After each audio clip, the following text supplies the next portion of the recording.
Hi there, I'm Haruka. Well, would you look at the time? It's football season in America again. What? The Super Bowl already happened? Well, I'm recording and editing this literally the day before the game. I hope the Bengals won.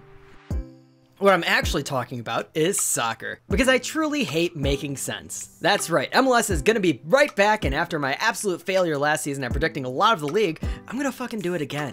Because this is the only league I feel qualified to talk about when it comes to sports, or at least just talking about the Fire. I really like the format I used for the NFL preview all those months back, so I'm gonna do it again. 30 seconds or less on each team. I'm gonna start in the Eastern Conference and move to the West. I'll be going from East to West because everyone else does alphabetic order, and I'm tired of that. Also, it's kind of weird that East to West is a thing because there's an Eastern Conference team more West than a Western Conference team. Whatever, this is what we're doing because MLS is very stupid. You'll learn more about how stupid it is next week. Get that timer ready. The New England Revolution. In leagues where parity is essentially enforced, it's not great teams that stay great, it's great coaches. Bruce Arena is still the greatest in MLS. They've lost Tejan Buchanan and Luis Caicedo, but it looks like the Revs are trying to build another classic MLS scam team. The problem will be replacing Matt Turner mid-season when he moves on to Arsenal in the summer. Their backup Brad Knighton is gone too. They've still got Gustavo Bo, Adam Buxa, and Carlos Gil, process and trusting and all that. NYCFC. The defending champions are still the most unconvincing team in this conference, and I will stand by that. They were an incredibly overperforming team and should have been nowhere near where they were. I still love Sean Johnson, and Valentin Castellanos is a pretty good player, but despite my love for the J-League, it's hard to justify your only major signing of the season being a DP center back from Yokohama Marinos. They will make the playoffs, but they have to be a low seed. New York Red Bulls. The Red Bull offseason was capitalism in motion. They've got 2 players on loan from other Red Bull system teams. In fact, Caden Clark was sold to Leipzig mid-season last year and is now being loaned back. Unfortunately, I just don't see the talent there right now. Their DPs have been massive disappointments. I don't think anyone should be worried about them on their schedule. They made the playoffs through a bunch of late season wins against other struggling teams, but this ain't it in 2022. Club de Foot Montreal. After the Fire's rebrand, the Foot team now has the worst branding in the league, but Montreal may have the last laugh on the Fire after Georgi Mihailovic being a stud for them for the past season.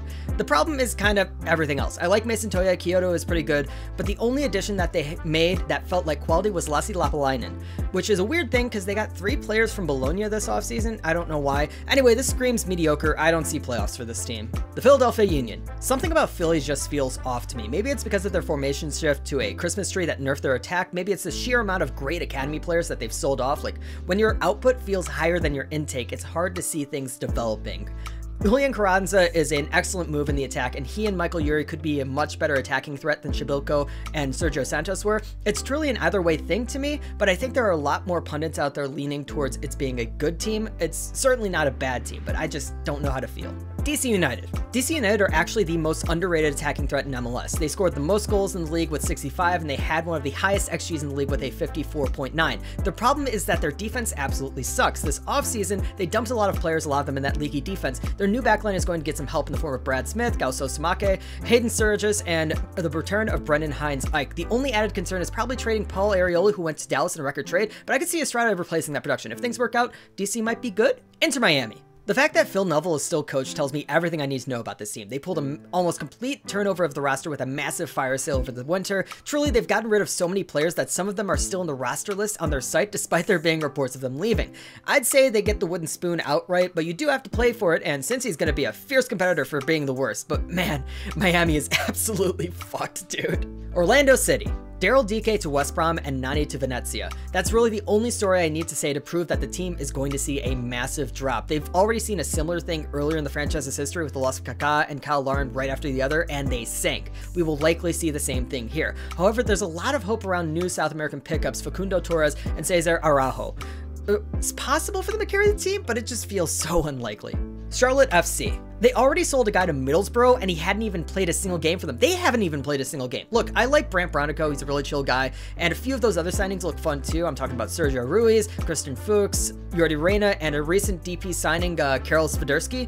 But at the same time, it's an expansion side that doesn't have big star power propelling them forward. They're going to take it slow, and I think their realistic goal this season is just to try to make the playoffs. They've recently had their coach saying that they suck, okay?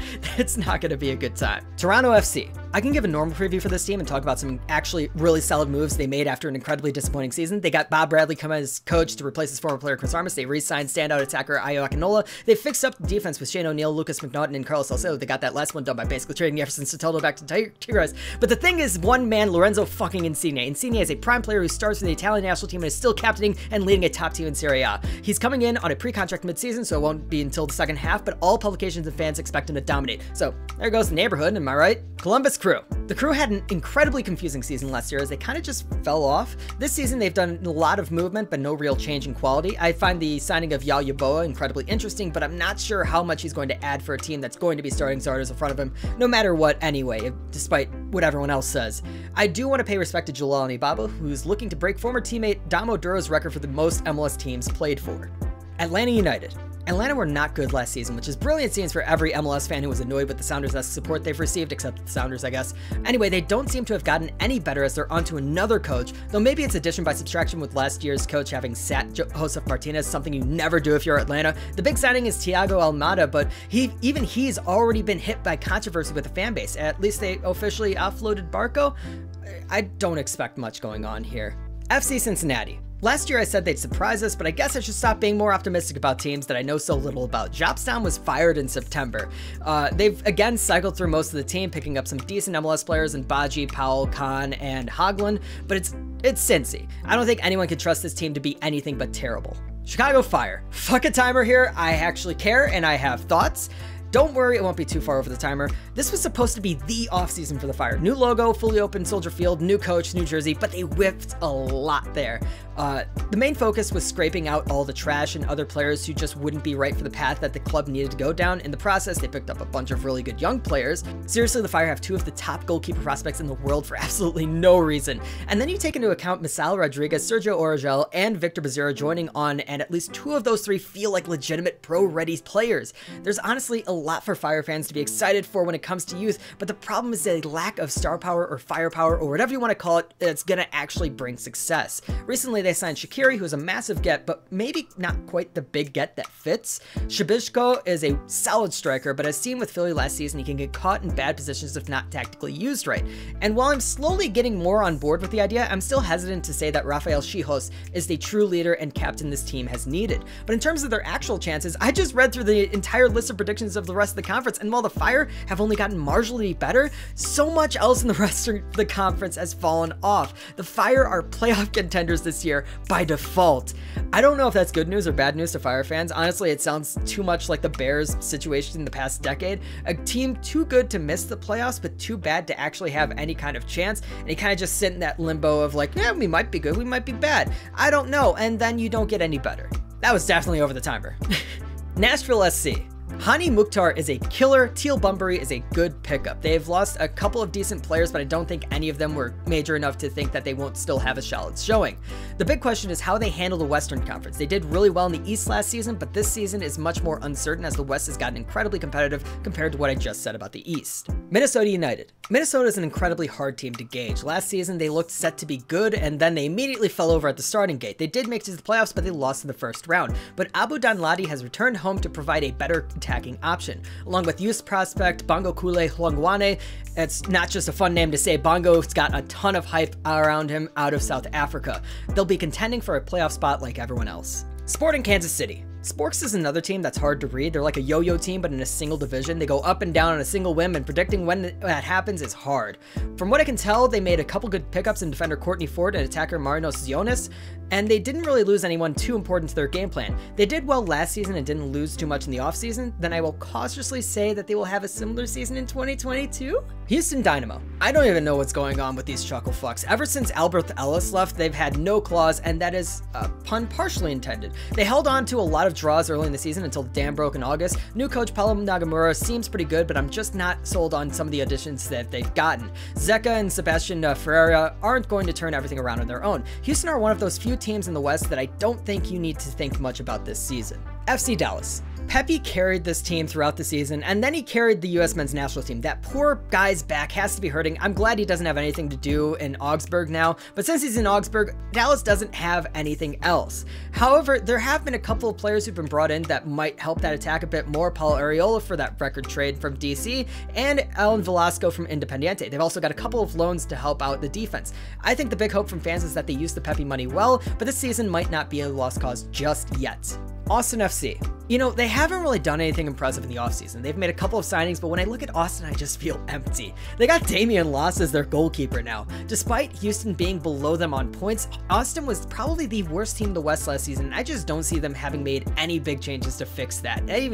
Not even small changes. It's just not good. Colorado Rapids. The Rapids are the biggest success story in all of MLS, laughingstock to the top of the West. And obviously they needed to lose their first playoff game because vibes demanded it. They shed a few important players, but I think that for every good player leaving, they've brought in a suitable replacement. I'm not sure if they're top of the West again, but they will be challenging for it. Real Salt Lake. Any team that can win a playoff game without taking a shot defies the laws of physics and logic. I love them. Pablo Mastroeni is back, and he needs to bring the mustache back as well. The only big departure was Albert Rusnak, and the only major gain was Sergio Cordova. Cordova is coming in from Augsburg, and I think he can be helpful, at least in giving better lineup options to work around Ruben and Krilic with. I'll give them a shot at the playoff spot too, you know? Hey, they got a chance. LA Galaxy. I think something has fundamentally snapped inside of the Gals. They signed former Fire players Richard Sanchez and Raheem Edwards, then they went for 2 more MLS rejects, and finally they've gone MLS 2.0 and signed Douglas Costa on loan from Gremio. I don't think they gave up anyone of worth. Leggett is just one big mistake that US Soccer refuses to give up on, but it doesn't seem like they added anyone of worth either. They did make it to the line last season with this team, so I guess they'll be in the race for a playoff spot, but man, this is a weird team. LAFC. Geronimo's here to clean up the mess, although there wasn't really a mess in the first place. Honestly, last season's LAFC team has to have been the unluckiest team in MLS history. They had an XG of 60.8 and an XGA of 39.3, and then they actually scored only 53 goals and gave up 51 goals. They went through 3 goalkeepers last season and dropped 2 of them in favor of Maxime Crepeau, Canada's #1 for now. They also got Kellyn Acosta and Ryan Hollingshead too. As long as they don't hit that same disaster as last season, they should be fine to challenge for the top of the conference again. Seattle Sounders. The thing about the Sounders is that they always suck at the beginning of the season and then they get hot late. The problem last season was that they got hot too early, so that by the time they got to the playoffs, they used up all of their magic fairy dust that usually carries them to the final. They were undefeated into July and ended winless through half of October and into November. So if I say they're going to be good, then it would be bad. But if they're bad, they're good. I don't know. They got Albert Rusnak for cheap, and that's some good business right there. Vancouver Whitecaps. Another stupid Western Conference team I love dearly. The Whitecaps are the Mendoza line for the entire league. If you can beat the Whitecaps, you're good. If you can't, you're bad. They're absolute zero.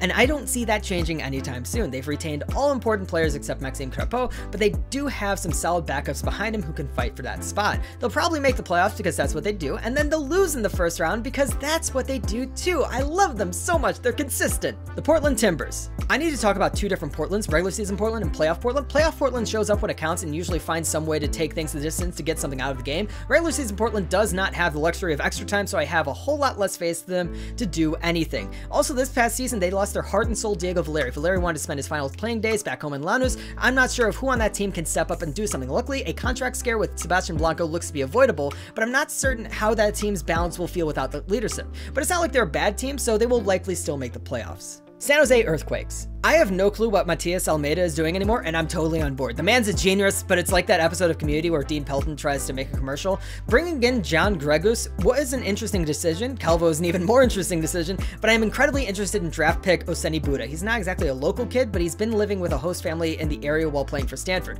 Is the next Kai Kamara? I don't know. They better hope he is, because they finally lost their legend Chris Wondolowski, who finally retired at the end of the season. And now that the lightning round is over, here's some random predictions that I have. MVP, Gustavo Bo. Insigne won't join until mid-season, so I think it'll go to someone who will have a whole season of work. And while I do like Mukhtar, he'll be entering a tougher conference as the load in the East got a whole lot lighter for Bo and the Revs to tear through. Coach of the Year is another one of those I'm predicting this out of hope, Ezra Henderson. Similar reasons to Stom last season. You turn around a terrible franchise, you deserve an award for it. If not, they'll probably give it to Bruce Arena for another massive season of production from the Revs, but no cup.